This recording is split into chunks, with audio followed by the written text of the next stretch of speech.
Greetings all, Ferrari-bound 601 here. Welcome back to another 1/18th scale model car review of this from 2011, brought to you by Minichamps, the Red Bull RB7. Sebastian Vettel, he announced his retirement some months ago. 2022 will be his last season in Formula One competition. Therefore, I thought that we should take a look at, initially, the RB6, with which he won his first World Championship. However, I've also got the RB7, so we're taking a look at that as well here today. There will be a lot of crossover and a lot of allusion, if not explicit referencing, to the RB6 review that we released about a month ago at this point. So do take a look at that RB6 review for some extra context in terms of what we're seeing here on the RB7, because, of course, these two cars from sequential years, from the same team, the same design, brain trust, and the same people even driving them, they do share a lot in common, although they do have some pretty substantial and, I would argue, fundamental differences, particularly when we start to talk about the treatment of the rear zone.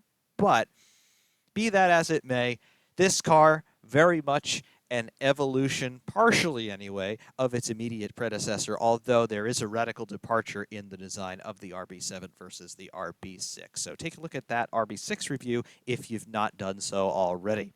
However, Red Bull, they are beginning their second year of their most dominant period thus far in their participation in Formula One. 2010 winning the Drivers' and Constructors' Championships pretty convincingly on the Constructors' side, not quite as convincingly on the driver's side as it did go down to the final race of the season. But 2011, this was when Red Bull really stamped their mark of authority on Formula One. This car is one of the most dominant for all of Formula One history. The competition record, it really does speak for itself. 12 wins out of 19 attempts. Not too many cars have a win rate quite like that. It's not the absolute highest in the world, but it is certainly not the absolute lowest either among the World Championship winners. And of course, any car that wins a World Championship, drivers or constructors, let alone both, it certainly deserves the appellation legend. So the RB7, like the RB6 before it, absolutely in that Legends Club, and let's give this thing a really good looking at, because it's a really cool car, driven by a really cool guy, and Minichamps doing a really cool job on it. Let's take a look. The RB7, well, we are continuing dominance, of course. Sebastian Vettel and Red Bull through the early part of the 2010s, they were the combination to beat. Nobody even remotely was able to approach them, despite an utterly heroic Fernando Alonso in 2012 in particular, really trying to bring the fight to Sebastian Vettel, but he was really not supported by the Ferrari team in that endeavor. It was just the tremendous skill of Fernando Alonso who was able to bring really any sort of competition to Red Bull and Vettel. However, it was really too little, too late on all of the occasions that he tried to do that, because Vettel, Red Bull, Adrian Newey, that brain trust, truly unassailable from 2010 through 2013, and here in 2011 we are in the second iteration of this unassailable dominance here.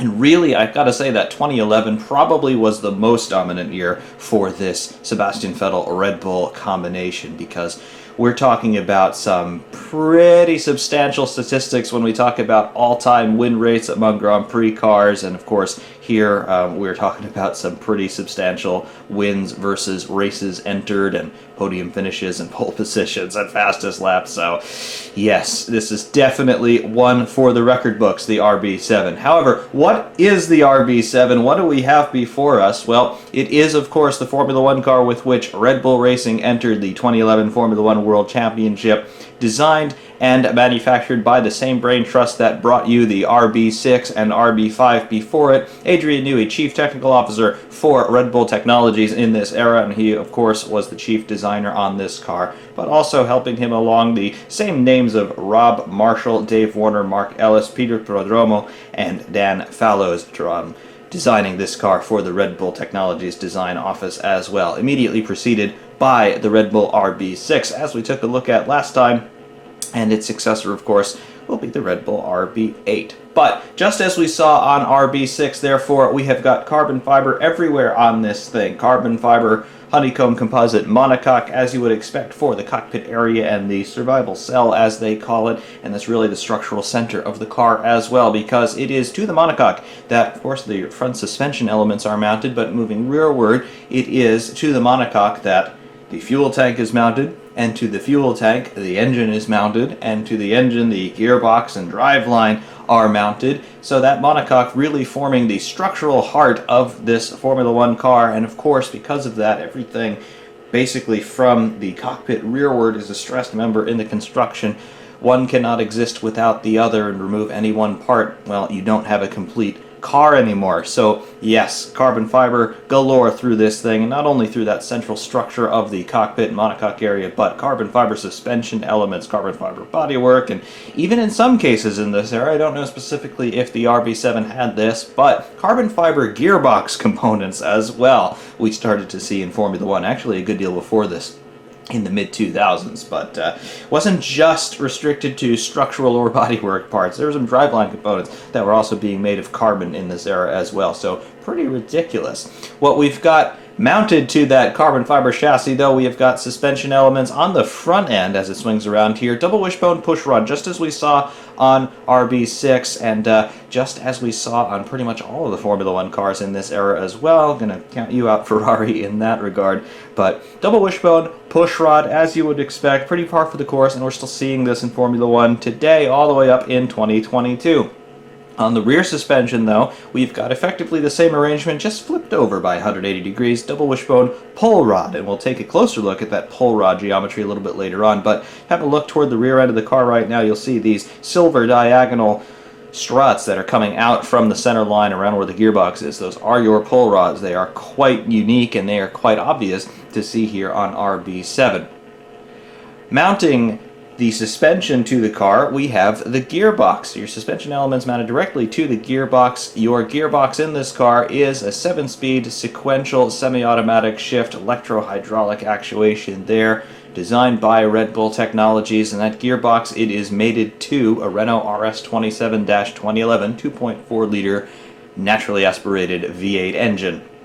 Mounted longitudinally in the chassis, just as it was on all the other cars in this era, it is a V8 with a 90-degree bank angle. In this era, just as we were talking about in 2010, rev limited to 18,000 RPM per the technical regulations, and that was a hard rev limit that did not change from 2009 all the way through the end of the V8 era in 2013. The engine putting out upwards of 750 horsepower. Again, we could say conservatively 750 to 780 if we want to be a little bit more liberal in that judgment, perhaps over 800, but 750 to 780 tends to be the going rate for power figures on Formula One cars in this era.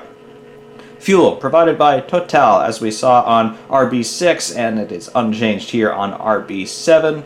Overall weight of this car, 640 kilograms, including the driver, but not including a full race distance's worth of fuel, because we still do not have refueling in this era of Grand Prix racing. New on the RB7 versus the RB6, though, we've got Pirelli tires in this era. 2011 was the first season in which Pirelli were Formula One's sole tire supplier, a role which they retain through this day. So Pirelli P0 compounds here for the dry running, and of course the Cinturato compounds for the wet weather conditions in both the intermediate and extreme wet compounds. Competition history on this car. Of course, only fielded by Red Bull Racing in the 2011 season, driven by Sebastian Vettel and Mark Webber. The car made its debut at the 2011 Australian Grand Prix. The car entered 19 Grand Prix racing events. It won 12 of them. It took 27 total podium finishes, 18 pole positions, 19 total races, 18 of them started from pole, and 10 fastest laps. Of course, all of this was enough to win a Constructors' Championship for Red Bull Racing. It was their second in succession, and the Drivers' Championship also won by a Red Bull driver, Sebastian Vettel, who was taking his second Drivers' Championship in succession. At the end of the season, Red Bull Racing from both cars scored 650 points. So that just gives you a sense of what we're talking about here in terms of overall dominance. Of course, the point system changing from what it had been in the past. No longer was a race win simply worth 10 points. It was now worth 25, but you get the idea. Still a lot of points on the table, and a lot of points were claimed by Red Bull Racing in this era. So a very good car, quite obviously. Very dominant. And, of course, we're going to start to discuss some of the reasons why this car was so dominant. Stopping the rotation and just starting to take a little bit of a closer look at some of the smaller details here on RB7. If we move down and take a look at the front wing first, you can see that we have an overall very similar sort of front-end treatment that we had on RB6, and of course, therefore, very similar to all the other Formula One cars in 2011. Why? Because, well, it was pretty tightly controlled in the technical regulations, but you can see that we have got this low and wide front wing as we started to see in 2009. However, development continued on these wings in this era. Relatively stable aerodynamic regulations here. Again, the biggest technical change from 2009 through to 2011 was the banning of refueling, meaning that the cars had to become longer to accommodate the larger fuel tank. But aerodynamically speaking, although a longer wheelbase did change fundamentally the way that the aero balance would settle across the car, meaning you want to generate downforce and move air a little bit differently to accommodate the longer wheelbase, the appendages in terms of front and rear wings and other turning vanes and other flick-ups, barge boards and the like, what you were allowed to do with those didn't change all that much, which meant that you do have more or less a linear progression in design evolution in terms of the larger components, your front and rear wings, for example, between 2009 and here in 2011. So you can see very similar sort of idea to what we had on RB6, however, just refined a little bit more here on RB7. Additionally, here a little bit of a difference. We have got our nose cone, different shape and a little bit more streamlined and sculpted than we had on RB6, but you can see here that they have also integrated the FIA's camera mounts here to create a little bit of an auxiliary winglet across the nose cone of this front nose area. So you can see that they're exploiting the things that they must have on the car in terms of these camera mounts for an aerodynamic benefit. And of course, Adrian Newey would think to do something like this. So we start to move a little bit of rears. Here is our shut line where the front wing and nose cone assembly mates with the front of the monocoque. You can see that in there. And of course here we have got our front suspension pickup points for our wishbone, and then push rod right here that goes into the damper that's underneath this bodywork right there. Really, really cool. Very quiet on the top side of the monocoque, and we'll get a better angle on this a little bit, but very quiet. The big bulges that we saw on RB6, they're not quite here anymore. Yes, we still do have a little bit of a flange, I suppose you could call it, that is slightly raised from the top of the chassis here. But what Adrian Newey is doing here is not so much aerodynamic as much as it is to satisfy the regulatory requirements for the chassis height. If you can keep the chassis height lower in this area, you can get cleaner airflow toward the engine intake right there.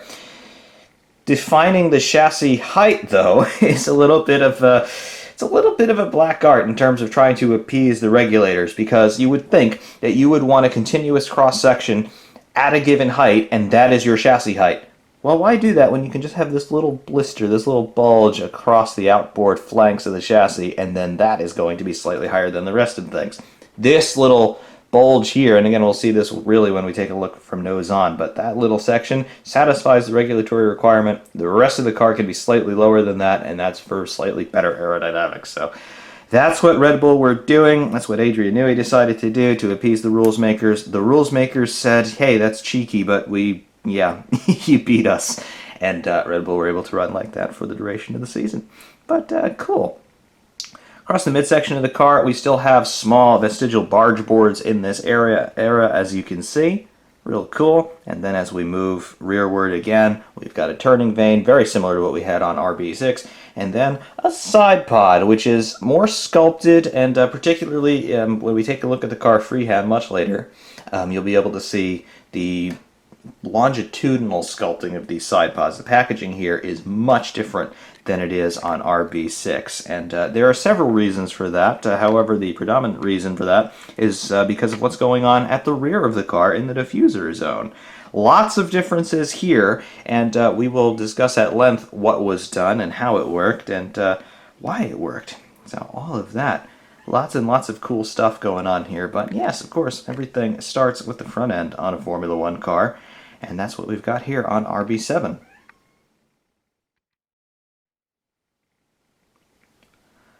Starting off with a square front-on look at RB7. Here we can see in somewhat better detail our front wing, and again, this is the same homologated leading-edge profile that we were seeing since 2009 with our center section neutral there, 300 millimeters across. The designers cannot play immediately underneath the nose cone, but as we move outboard again, you can see that these guys are beginning to play right about here with all of our flap elements, our cascade elements in this section, and of course our vortex generators across the extreme outboard edges of our front wing. But compared to what we would see later on, particularly toward 2017, 2018, again, different set of technical regulations entirely there, but the overall plan of the way that these wings were placed on the car, still similar in that era as well, with a neutral center section.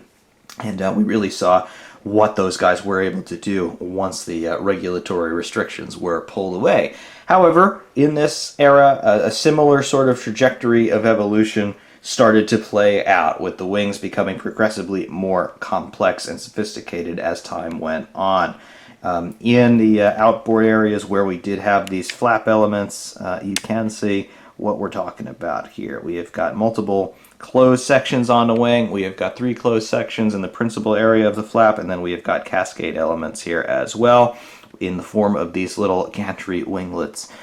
We've got one that is bonded to the end fence here on the right side of the wing, and then we have got a freestanding one that is attached, but non-structurally attached to that to the larger cascade rather, that is affixed to the end fence. So lots of sophistication going on here, lots of complex thought really in terms of not only where do we want to put the downforce in terms of directly manipulating the air, but once we have used that air, where are we putting it? So that's where you get into the vortex generators again. The purpose here trying to produce outwash, so you can get a high pressure zone basically starting to go along the flank of the car longitudinally rearward, and then you can also steer some lower pressure air above that so that you can squeeze this tire wake area and get it away from the car to cut down on drag. So pretty cool thinking in this era. Additionally, that front wing also is going to be working to create what they called inwash, so the opposite of outwash, but as we get air that is steered between the pylons here on the nose, as well as between the pylon and the wing flap, you're going to get vortices that will energize the barge boards for flow into the radiators, and then as well as other flow areas that are going to attach to the side pods as we move further down the car. So again, we're always thinking about where is the air going. Underneath the nose itself, you can see these very long pylons to maximize the amount of air that will pass through the car underneath the front of the monocoque. And again, we've got further aero treatments to sort of deal with that air as it's flowing through the car. We have got cape winglets on either side of the nose hanging down here, and then we also have our barge boards in this section. So again, lots of stuff going on just on the front end of the car. As we move up, there we go with those legality bulges right here on either side of the monocoque proper, but they are slightly higher than the center section of the monocoque, meaning that that is your chassis height, Mr. FIA, not the center section that is a little bit lower than that. No, don't look at that. Just look at those little bulges that are rather insignificant on either side. That placated the rules makers. However, they did have an additional way of saying, well, yeah, that actually is where our chassis needs to be, because we've got our pushrod dampers mounting here underneath this bodywork, obviously. So if we made that lower, that'd compromise our suspension geometry. So take that for what you will, FIA. But you get the idea of what they were doing. Generally what we're doing here, though, is we are creating a channel where the air can flow down toward the cockpit, toward the air intake for the engine, And of course, we're trying to keep that flow as clean and as uninterrupted as possible in terms of turbulence and having to go around major sections of bodywork. So really the only obstacle between the ambient atmosphere and the intake plenum on the engine is this little pitot tube here, and then this antenna array for telemetry. And of course they're pretty minuscule, and the air won't care about them so much. So definitely you can see what they are doing with the airflow on the car, and of course it was quite effective.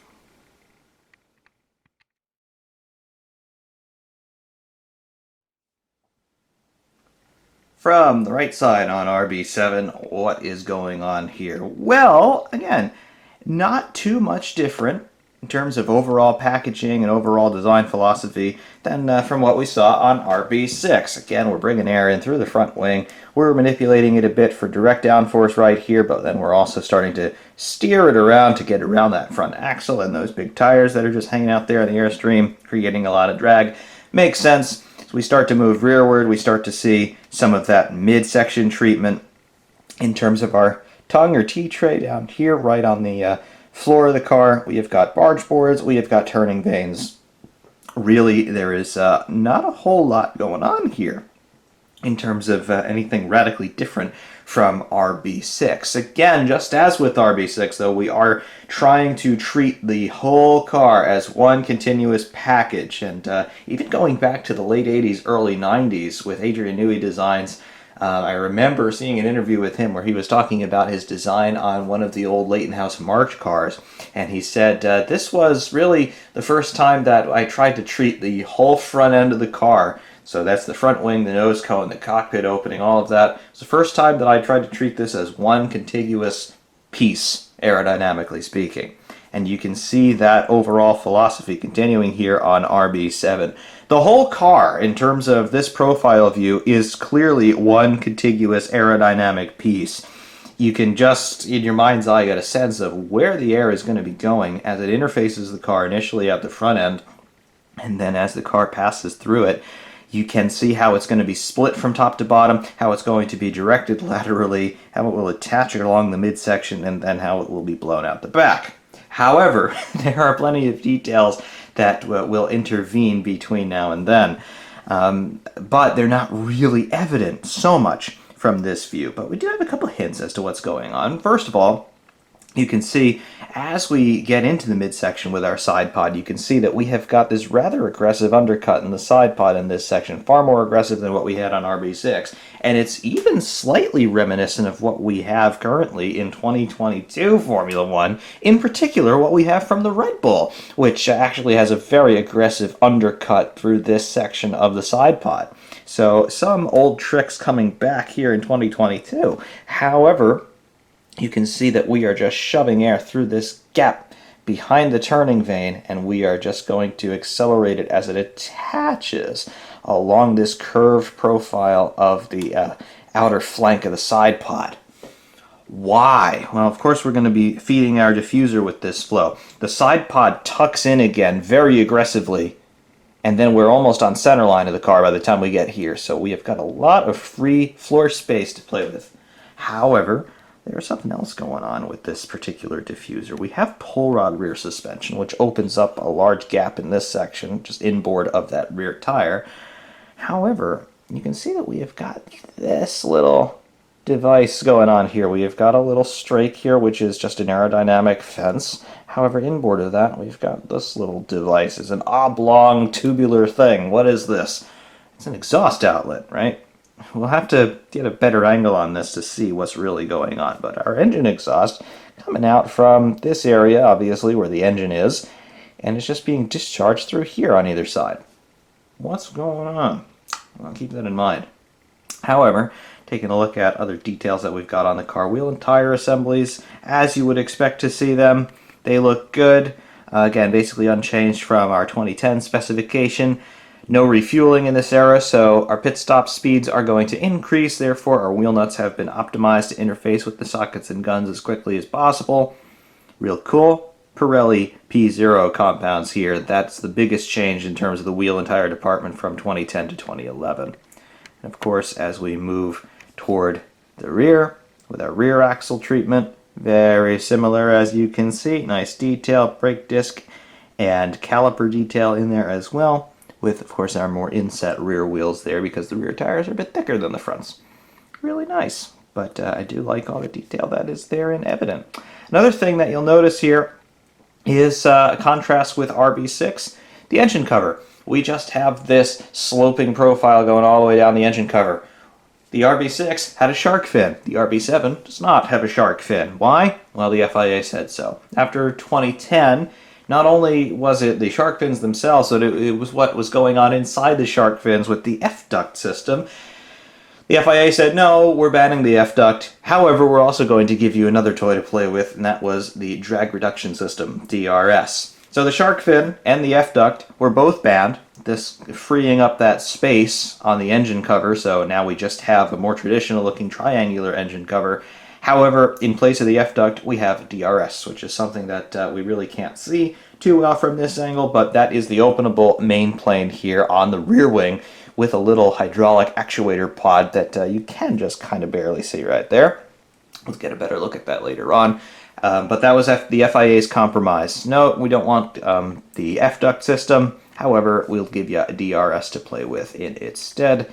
And we still have DRS today. So little differences, little similarities, and little bits of design evolution. But the most intriguing part of what's going on here is basically from this point aft on the car, there's a lot of trickery happening here, and we need to delve into that.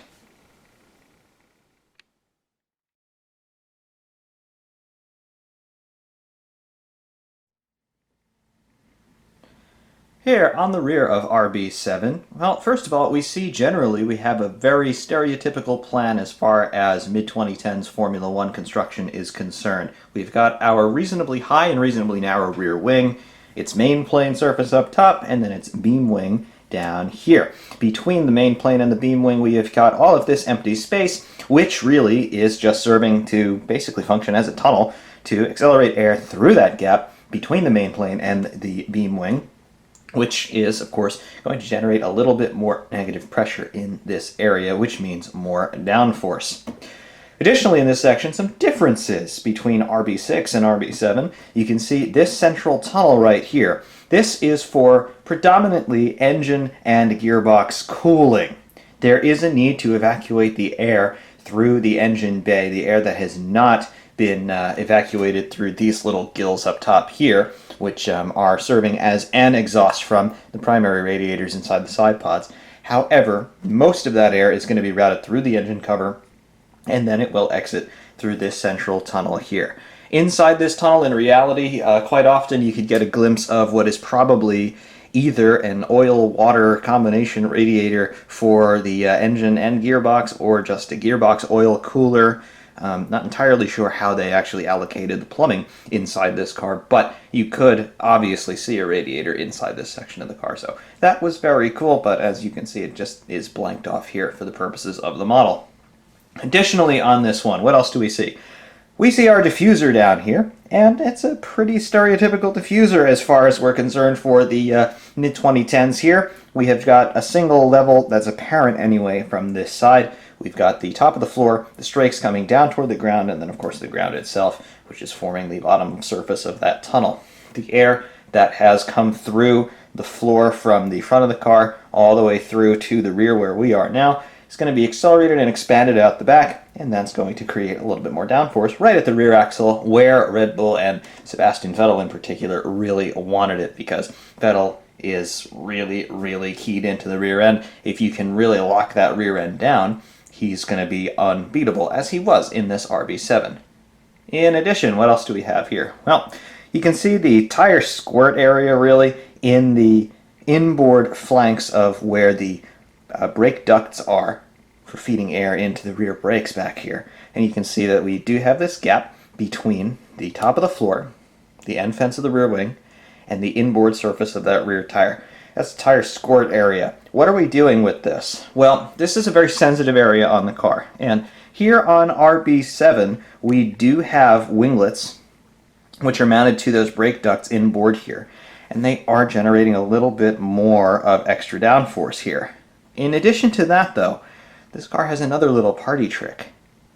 Those of you who are fans of the 2011 season, you will know, undoubtedly, that these were some of the most distinctive sounding Formula One cars in a long time. What caused this? Well, it wasn't the engines, really. We still had frozen engine specifications in 2011, 2.4 liter V8s, naturally aspirated, 90-degree bank angles, 18,000 RPM rev limit.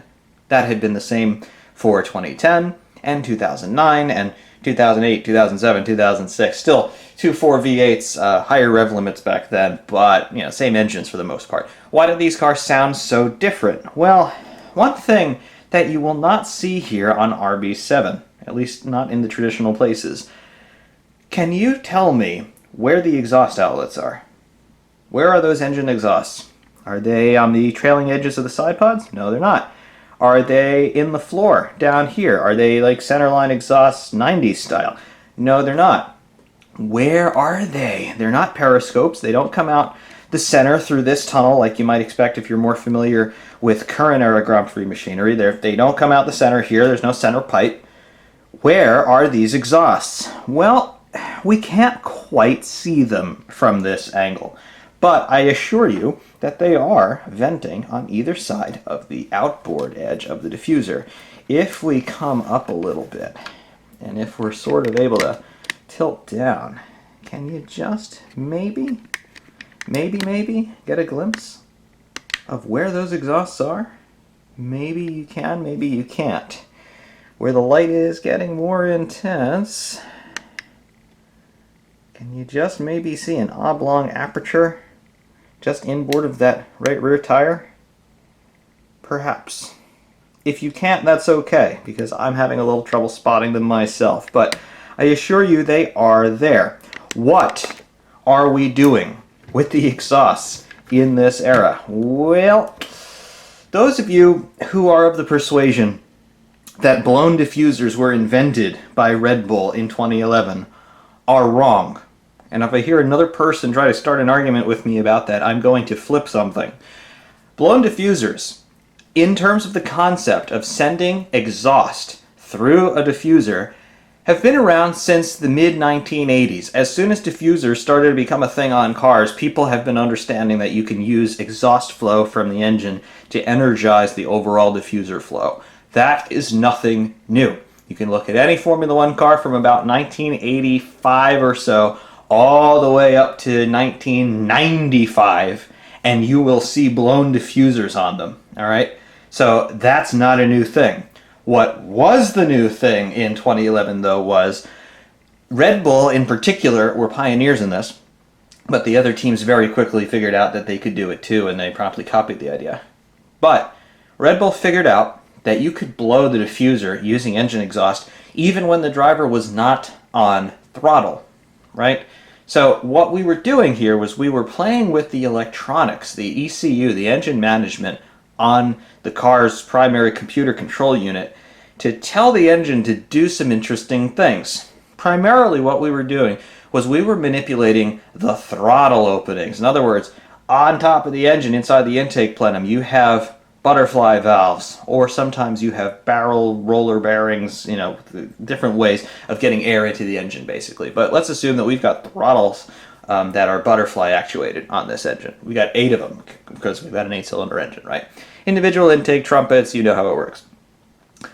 If we can tell the ECU to ignore the driver's throttle pedal application when the car is decelerating, in other words, if the driver is off the throttle pedal, so the throttles will only remain open as much as are needed to keep the engine running, not actually to have it generate any usable power to drive the car, right?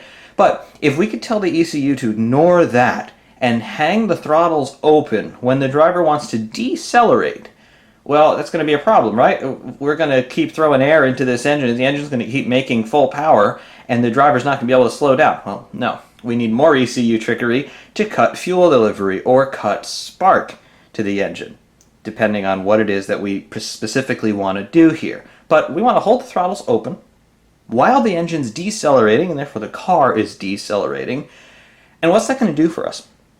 Well, it's going to allow the engine to continue sucking in pretty much just as much air as it would at full throttle when it's actually making the power. But because it's not making the power anymore, either by removing spark or removing fuel delivery or a combination thereof. We're going to continue to move air through the engine, even though we're not actually asking the engine to deliver power right now. What this means is, whether we are on throttle and accelerating or off throttle and braking, the amount of air going through the engine is going to be fairly constant and fairly consistent, which means that if you then can route your exhaust through your diffuser, you can count on having a whole lot more consistent flow and therefore more consistent downforce generated by your diffuser, no matter what the situation the car is in. Whether you're on throttle, off throttle, accelerating, braking, corner, it doesn't matter. You're going to have consistent flow through your exhaust system and therefore through your diffuser, which means that you can now rely on that rear downforce a whole lot more because it's going to be more consistent. The way that this manifested in many cases, and the Red Bull was probably the most prolific in this case, was a sound that was very obvious when these cars were running around. In particular, the Red Bulls, the Ferraris, the McLarens, and believe it or not, the Caterhams in this era, or were they still called Lotus at that point? I don't know. The green cars at the back of the grid that never did anything useful. They had these machine gun-like backfire sounds whenever these guys were off throttle, and particularly under heavy braking with a lot of quick downshifts happening. The Red Bulls in particular, they sounded really nuts, right? Just a very fast sequence of loud bangs coming out of these cars. And what that was a side effect of the way that these systems had to work. If we're going to continue having a lot of air going through the engine, but we're not going to have all that much fuel going through the engine, or we're cutting the spark and still having a fair bit of fuel going through the engine, or a combination thereof. Again, I don't know specifically how they changed the mapping to make this work, but I assume it was a combination cut of fuel and spark. Regardless, that mixture, because it's not being ignited in the combustion chambers as it normally would be, is being allowed to travel into the exhausts. And when it traveled into the exhausts, with all of this air that's also in the exhausts are still ridiculously hot. In a Formula One exhaust system, it's often glowing bright orange, if not translucent, it's so hot. Eventually, when that fuel-air mixture gets to the right spot inside the exhaust where it's hot enough for auto-ignition, it's going to experience auto-ignition, and it's going to go kaboom in the exhaust. The engineers realized this, and they actually wanted that to happen, because what that explosion in the exhaust would do is continue shunting air through the system and create harmonic resonances in the exhaust to allow more air to be extracted through the engine on overrun and throw it through the diffuser. So really, the sound that you heard was an indication that the system was working properly. Okay? So it was an odd sort of noise, but very distinctive, and you could definitely tell that you're watching a 2011 car running around just by listening for that when the guys are under heavy braking in particular.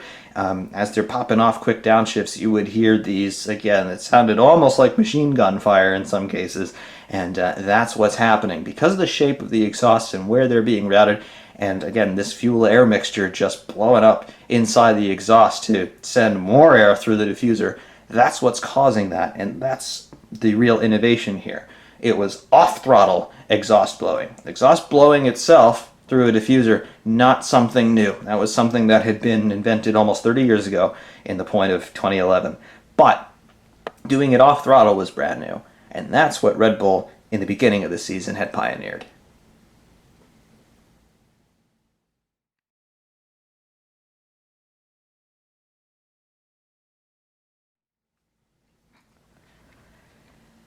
Meanwhile, pulling away from the diffuser a little bit and just taking a look at the left side of RB7 just for continuity's sake, nothing really different to see on this side relative to what we saw on the right side, but in here you just can see some brake disc and brake caliper detail here on the left front wheel. With our wheel nut, that all looks good, but really what you can see here is we have got ourselves our front end treatment with our barge boards and T-tray, again looking very similar to what we saw on RB6, but just little refinements here and there. Our cockpit area as well, with our turning vane on the extreme outboard flank of the side pod. Coming down here, our left-hand side pod, which looks pretty much identical to the right-hand side pod, with our same rather aggressive undercut that you can see in there. That's cool.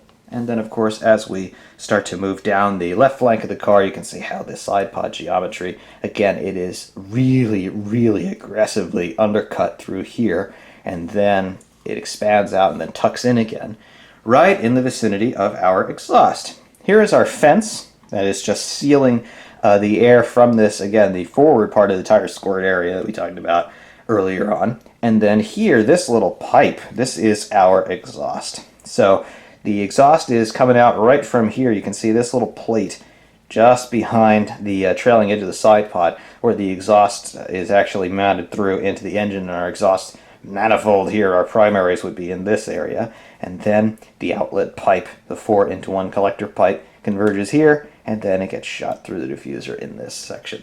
So that's cool. And again, this long pipe, this straight pipe, is that resonator where they wanted the fuel to be igniting in the exhaust to excite some air and send it through the diffuser and keep that flow more or less consistent. So that is what you're hearing there from those onboards, and in particular the offboard shots. You heard that noise quite clearly.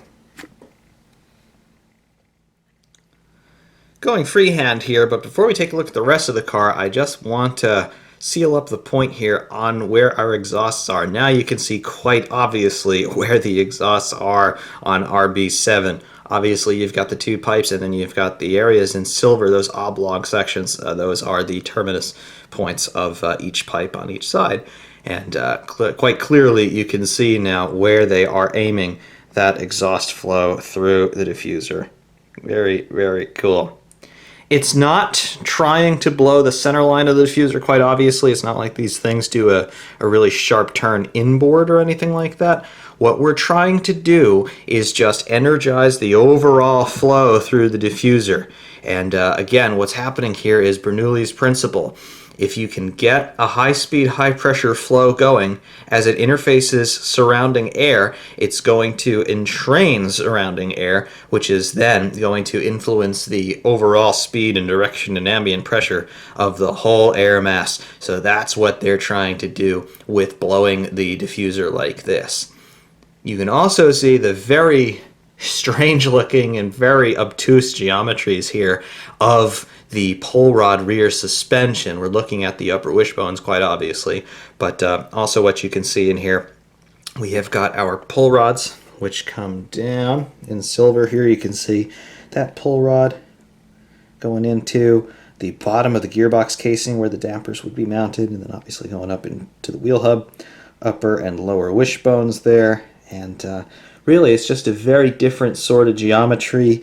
We are still seeing pull rod rear suspensions on Formula One cars today, but Red Bull really making them work here in 2011.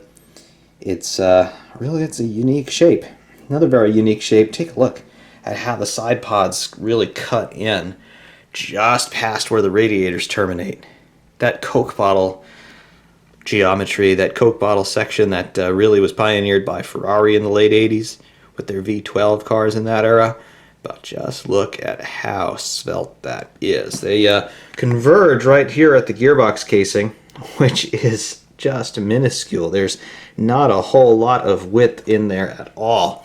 The tunnel that's coming out from about midline on the engine cover, that's wider than the actual car is in that section. So that just goes to show you how sophisticated things got with the design of the gearboxes and the differential cassettes in that era. Just minuscule. A lot of torque, a lot of power going through that drivetrain, but it didn't have to be very big in order to handle all of that. Tremendous stuff. However, going to some more conventional areas on a car, you can see that we have got ourselves our front wing, as we talked about, with our cascade elements toward the outboard sides. That's cool. And there as well. And then our nose cone with our FIA homologated camera mounts there. Cheekily using them to try to create a little bit more of an aerodynamic surface there to work the airflow. Our nose and front end here with our push rod front suspension. It's all well and good. And Take a look at the front of the chassis with those bulges, just trying to say, hey, Mr. FIA, yeah, our chassis is this high. Don't look too hard. It's real. It's legal. No problem. Radiator inlets here on the side pods. Obviously, there is no attempt at a radiator matrix inside, but there is, again, a duct. So, good enough. And then, of course, our cockpit area. First of all, our air snorkel, our intake for the engine.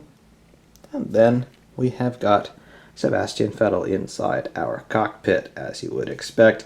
Nice detail on the driver helmet. One of his many, many helmets that he wore in 2011.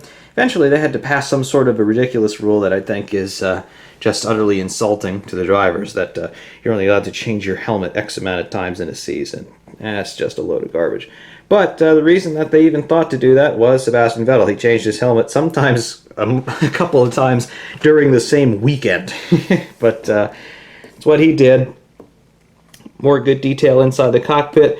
You can see here that there is a track map of Shanghai in there on the right-hand side. And just after that, we have got our FIA homologation plaque. So, cool. Pretty nice detail inside this one as well. Of course, the size of the cockpit, RedBullRacing.com. Vettel, Wings for Life, Red Bull Charity. And then, of course, all the detail on the driver's helmet and suit. Nice. Seatbelts are actually in the injection molding for the driver in there. So they are part of him. Cool. Backside of the steering wheel with shift and clutch paddles. Very, very cool. Very, very cool indeed. Do quite like all that.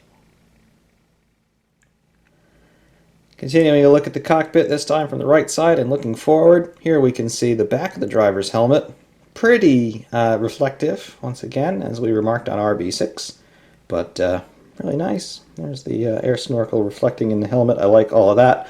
However, here we have got our steering wheel. We don't have any dashboard detail, though, on RB7. We had that on RB6, and it looked really good. But RB7, we're going to pretend that everything is just switched off, and we would just be seeing a blank screen. There is no further detail on the left side of the bulkhead, but you do see the driver's arms, fairly nicely modeled. He is trying to grip that steering wheel, and of course we do have our shift paddles, as we remarked about previously. Real cool. Nice paintwork here on RB7 as well. Minichamps doing a really nice job with that. Unlike on RB6, this decal here, the gigantic Red Bull, does not appear to be perishing really at all. I'll take all of that, even though there is a shut line right here. He is nicely applied and he's holding up. Quite nice, must say. Nice shut lines here where the engine cover would be removable. And then our back sides of the side pods. That all looks nice. Our exhaust. There we are. That blister in the floor, that's either a camera or an infrared sensor to check surface temperatures, if not carcass temperatures, on the rear tires, which you can see one of right there. Very nice. I like the tread surface on the rear tire too. It's scuffed up a bit, and very much appreciate that attention to detail that you often get on Minichamps open wheelers. I like that a lot. Rear suspension again. That pull rod going into the bottom of the chassis. And then our wishbones. Very, very cool. And right there, that is your exhaust. That was top state secret stuff in 2011, where that exhaust was. I think, yeah, this was 2011. Red Bull, they actually ran fake exhausts on their car. I believe that it was in this section right here for winter testing. So they did not have the, I don't think they had the exhaust blown diffuser, at least not the off-throttle exhaust blowing, at Jerez at the first test, but they ran fake exhausts up here. Their real exhausts were either up here and they were using this as an actual exhaust outlet. They just didn't want to test the blown diffuser yet, or they were running them here, but they tried to dupe everybody by putting a decoy up in this section. So I'm not entirely sure on the specifics of that, but I know that they did not run the car as they truly intended to at the first test. They were trying to dupe people, and I think they ran an exhaust up in this black section here just of heat-treated carbon, rather than just running their exhaust blowing set up right here and then leaving everybody to wonder where their exhaust was. They were just trying to keep people off the scent for the time being. However, once we got to the first race and they ran the off-throttle algorithm there and their engine mapping and everybody heard it, everybody started to wonder, what's going on? That sounds awfully different. Red Bull, what are you people doing? And then everybody copied it. Such is the way of the world in Formula One. But yes, that is the RB7. I've got to say, as a model, the presence of this thing is really, really nice, just as it was with the RB6. Again, we're talking about sequential cars in sequential years, which means that you're not going to have too much difference between them macrocosmically.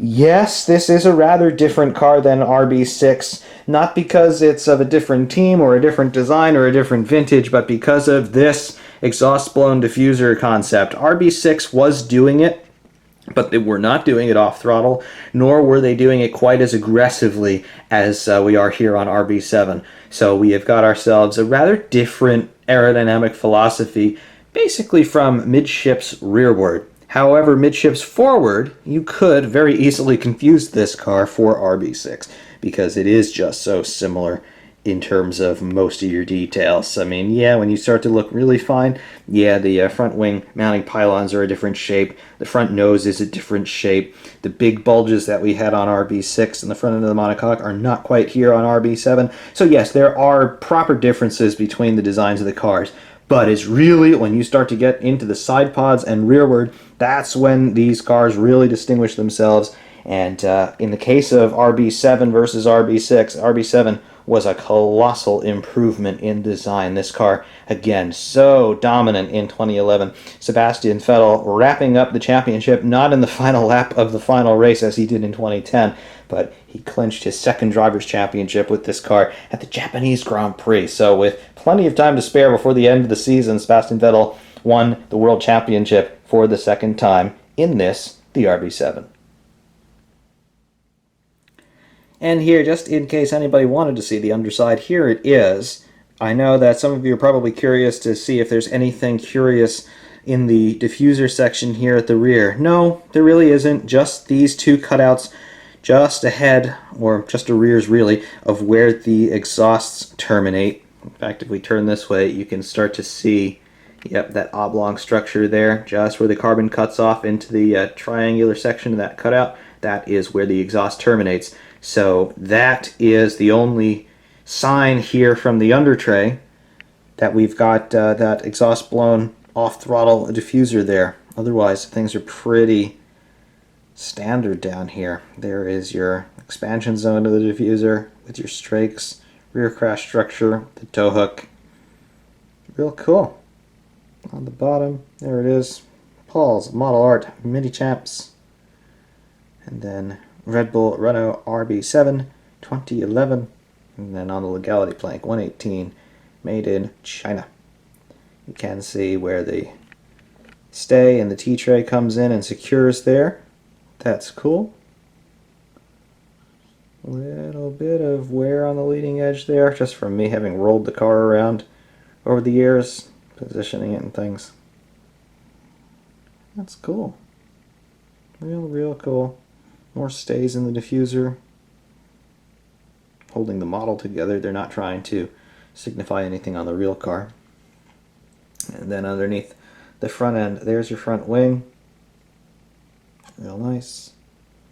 Front suspension. There are your cape winglets.